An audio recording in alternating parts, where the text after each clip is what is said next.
I created these 29 information articles just for you. Information article 13. Lucifer, Satan, the devil.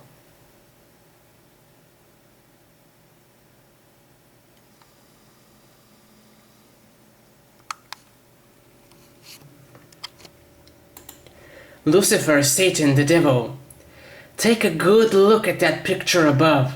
It shows you who is the temporary ruler of this world, Satan, the devil. Satan, the devil, is the second most legendary being of all time, second only to God himself. Satan was originally a perfect angel cherub called Lucifer. Lucifer was a superbly created being. His splendor was so great that all the other angels envied him. He was God's personal favorite. Since he was God's favorite, nobody dared to challenge him, not even the archangel Michael.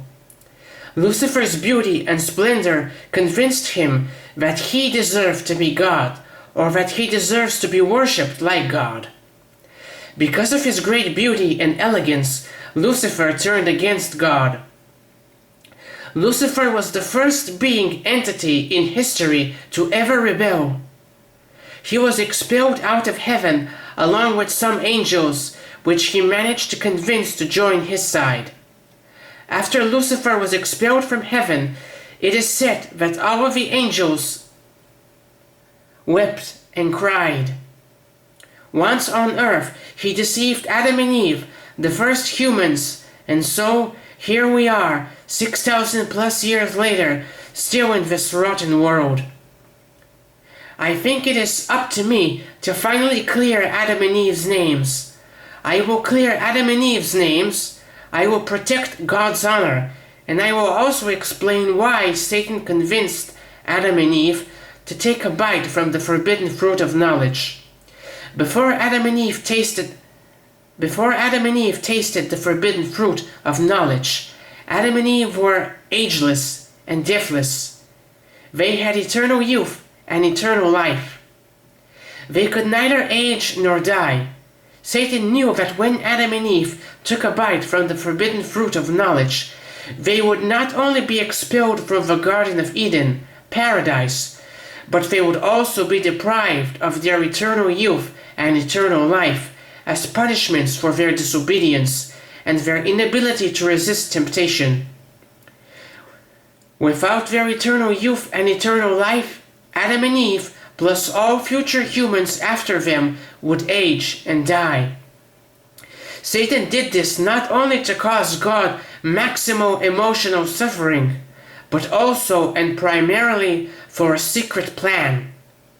Satan tempted Adam and Eve to take a bite from the forbidden fruit of knowledge so that humans would lose their eternal youth and eternal life, and so that one day, thousands of years later, into the far distant future, when science, genetics, medicine, and technology were advanced sophisticated enough, he could offer mankind his alternative version of eternal youth and eternal life, the very same things which he took away from humanity, so that all mankind would worship him, cleverly disguised as the Antichrist, thus giving him what he has always wanted, to be worshipped as God, like God. All of this has cost us humans over 6,000 years of human pain, suffering, and intrigue. But we should not feel angry, furious at Adam and Eve. They didn't know that all this would happen. They were just kids themselves, and sometimes kids do what kids do, sometimes more than other times. Satan, however, knew what would happen, and the Christian God himself had to test Adam and Eve's firmness, but also their willingness to be unfirm.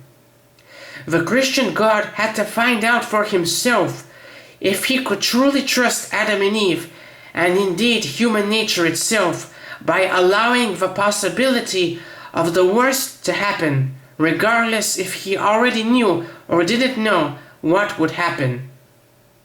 I would have probably done the same. It was the testing itself that really mattered. You have to test someone's loyalty to you, even if you knew she may betray you. As for us, we are all given a chance by God to be born, and despite us being born in with original sin, because of the humans who came before us, we are also all given the chance of salvation through absolute faith in Jesus Christ.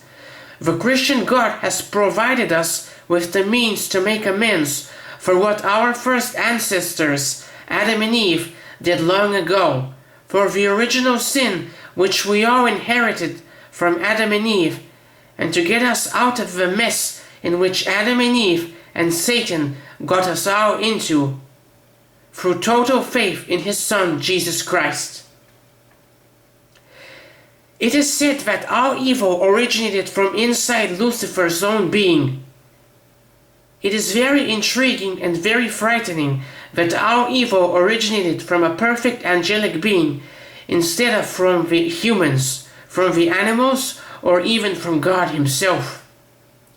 Lucifer's undying and unshakable belief that he deserved to be God, or to be like God, has kept him going on and on, day and night, for over 6,000 years. Satan is one of the oldest beings entities in history. Satan is the first adversary of all, and the oldest adversary of all. Satan is over 6,000 years old. He has one of the two most cunning intellects of all, second only to God himself.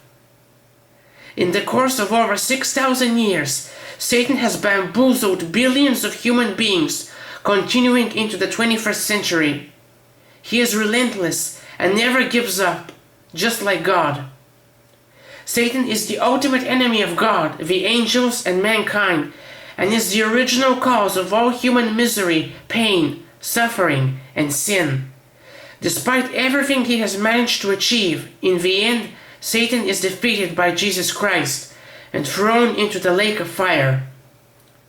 Perhaps I mustn't, but I will say something nice for Satan, even if he doesn't deserve any of it. We must feel a little sorry for Satan, mostly because he will never truly feel sorry for us. It is very intriguing and very frightening that any one of us could have been in his place. If only Lucifer had slightly different objectives, or used his objectives in a slightly different way, his fate would have been very different, and perhaps ours as well. Creepy. If the real Lucifer is reading this, I am sorry, but you will be defeated.